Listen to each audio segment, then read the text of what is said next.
കുട്ടികളുള്ളവർക്കറിയാം എത്രമാത്രം ബുദ്ധിമുട്ടാണ് കുട്ടികൾക്കൊരു അസുഖം വരുമ്പോൾ എന്ന്.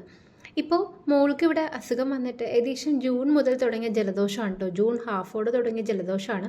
അതിപ്പോഴും മാറിയിട്ടില്ല. മാറും, ഒരു 3 ദിവസം കഴിഞ്ഞ് കഴിഞ്ഞാൽ വീണ്ടും വരും. ഇതിങ്ങനെ വന്നു പോയിക്കൊണ്ടിരിക്കുകയാണ്. ശരിക്കും ഞങ്ങൾ മടുത്തു കേട്ടോ. എന്ന് പറഞ്ഞാൽ മരുന്ന് കഴിച്ച് അവളും മടുത്തു, മരുന്ന് കഴിപ്പിച്ച് ഞങ്ങളും മടുത്തു. കുറേ ബ്ലഡ് ടെസ്റ്റുകളും എക്സ്റേസും എല്ലാം എടുത്തു. അപ്പോൾ ഇനി അതൊന്നും വയ്യ. അത് പറഞ്ഞിട്ട് ഞങ്ങൾ അടുത്തുള്ള ആയുർവേദിക് ഹോസ്പിറ്റലിൽ പോയിട്ടുണ്ടായിരുന്നു. അപ്പോൾ അവിടെ നിന്ന് തന്നിട്ടുള്ള കുറച്ച് മെഡിസിൻസാണ് കേട്ടോ. ചെറിയ രീതിയിലുള്ള കഫൊക്കെ ഉണ്ടെങ്കിൽ നമുക്ക് കൊടുക്കാൻ പറ്റുന്ന ശരിക്കും നല്ലൊരു സിറപ്പാണ് കേട്ടോ ഈ ഔഷധിയുടെ കഫ് സിറപ്പ് എന്ന് പറഞ്ഞാൽ. എനിക്ക് തോന്നുന്നു ഇത് ഗവൺമെൻറ് ഡിസ്പെൻസറീസിലാണ് കിട്ടുന്നത്, അല്ലെങ്കിൽ ഔഷധിയുടെ ഔട്ട്ലെറ്റിലും കിട്ടുമായിരിക്കും. എനിക്കറിയില്ല കേട്ടോ ഇതിനെക്കുറിച്ച്. അപ്പോൾ ഇത് തന്നിട്ടുണ്ടായിരുന്നു. പിന്നെ ഞങ്ങൾ മോളുടെ മൊത്തം ഡീറ്റെയിൽസും പറഞ്ഞപ്പോൾ ഞങ്ങളോട് പറഞ്ഞത് ഒരു 3 മാസത്തേക്ക് ഇത് കൊടുക്കാൻ പറഞ്ഞു കേട്ടോ. കോട്ടയ്ക്കലിൻ്റെ ഇന്ദുകാന്താമൃതം എന്ന് പറയുന്ന സിറപ്പാണ്. അതും മേടിച്ചു. പിന്നെ തലയിൽ തേക്കാനുള്ള എണ്ണ മാറ്റാൻ പറഞ്ഞു. അത് അസനവില്യാതി കേരതൈലം എന്ന് പറയുന്നതാണ്. അത് മേടിച്ചു. അതുപോലെ തന്നെ ഹരിദ്രാഖണ്ഡം എന്ന് പറയുന്ന ഒരു എന്താ പറയുക, ഒരു മരുന്ന് അത് തന്നു.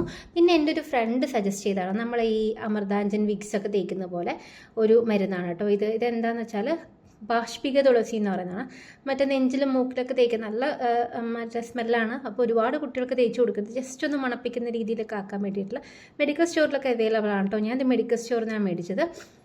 അപ്പോൾ ബാഷ്പിക തുളസി എന്നാണ് ഇതിൻ്റെ പേര്. അപ്പോൾ ഇതൊന്ന് മേടിച്ചിട്ടുണ്ടാകും. പിന്നെ തലയിലിടാൻ രാസ്നാദിപ്പൊടി, അതുപോലെ തന്നെ വേറൊരു ഗുളിക കൊണ്ട് തന്നിട്ടുണ്ടോ. അതിൻ്റെ പേര് ഗോപി ചന്ദനാദി എന്ന് പറയുന്ന ഗുളികയാണ്. ഇതാണ് ആ ഗുളിക. ഇത് വെള്ളത്തിൽ ചാലിച്ച് കൊടുക്കാനാണ്. അപ്പോൾ ഇങ്ങനെ കുറേ മരുന്ന് തന്നു. അതായത് നമുക്കറിയാം ഇംഗ്ലീഷ് മരുന്ന് കുറേ നമ്മൾ കഴിക്കാറുണ്ട്, പക്ഷേ വലിയ ആശ്വാസമൊന്നും കിട്ടാറില്ല. ചിലപ്പോൾ നമുക്ക് എന്താ പറയുക, ചില പൊടികൈകൾ കൊണ്ട് നമ്മുടെ അസുഖം മാറിയാലോ അല്ലേ, അങ്ങനെ വിചാരിച്ച് ഞങ്ങൾ പോയതാണ് കേട്ടോ. പക്ഷേ നല്ല ഡോക്ടറായിരുന്നേ. ഞങ്ങളുടെ ഹിസ്റ്ററി ഫുൾ പറഞ്ഞു, എപ്പോഴാണ് വന്നത്, എങ്ങനെയാണ് വന്നത്, എപ്പോഴാണ് നിൽക്കുന്നത്, അല്ലെങ്കിൽ ഡോക്ടർ എന്തൊക്കെയാണ് ഭക്ഷണം കഴിക്കുന്നത്, എന്തൊക്കെ കഴിക്കാൻ പാടില്ല, ഇങ്ങനെ എല്ലാ കാര്യങ്ങളും പറഞ്ഞു തന്നു കേട്ടോ. അസുഖം മാറിയോ ഇല്ലയോ, പക്ഷേ ഡോക്ടറെ കണ്ടപ്പോൾ ഭയങ്കര സാറ്റിസ്ഫാക്ഷൻ ആയിട്ടോ എനിക്ക്. കാരണം നമ്മൾ അമ്മമാർക്കറിയാം നമ്മുടെ മനസ്സിൽ ഉള്ള കാര്യങ്ങൾ പാതി കേൾക്കാൻ തന്നെ ഒരാൾ വേണം. അപ്പോൾ അതിനെ പറ്റിയ നല്ലൊരു ഡോക്ടറായിരുന്നു. ഞങ്ങൾ പാലക്കാട്ടിലുള്ള കോൾമന്നം ഗവൺമെൻറ് ആയുർവേദിക് ഹോസ്പിറ്റലിലാണ് പോയത്. അവിടെ ഇത്രയും നല്ലൊരു ഡോക്ടർ ഞാൻ ഇതുവരെ എൻ്റെ ലൈഫിൽ കണ്ടിട്ടില്ല. അത്ര നല്ലത് ഡോക്ടറായിരുന്നു കേട്ടോ, പറയാതിരിക്കാൻ പറ്റില്ല. അപ്പോൾ അങ്ങനെ ഞങ്ങൾ വന്നു. പിന്നെ എനിക്ക് പറയാനുള്ളത് എന്താ വെച്ചാൽ, കുട്ടികൾക്കൊക്കെ അസുഖം വരുന്നതിന് മുമ്പ് തന്നെ എന്തെങ്കിലും ചെറിയ പൊടിക്കൈകൾ കൊടുത്ത് അസുഖം മാറ്റുന്നതായിരിക്കും ഏറ്റവും നല്ലത്. കാരണം അല്ലാത്ത പക്ഷം നമുക്കത് കണ്ടിരിക്കാൻ തന്നെ പറ്റില്ല. എന്താ ചെയ്യുക.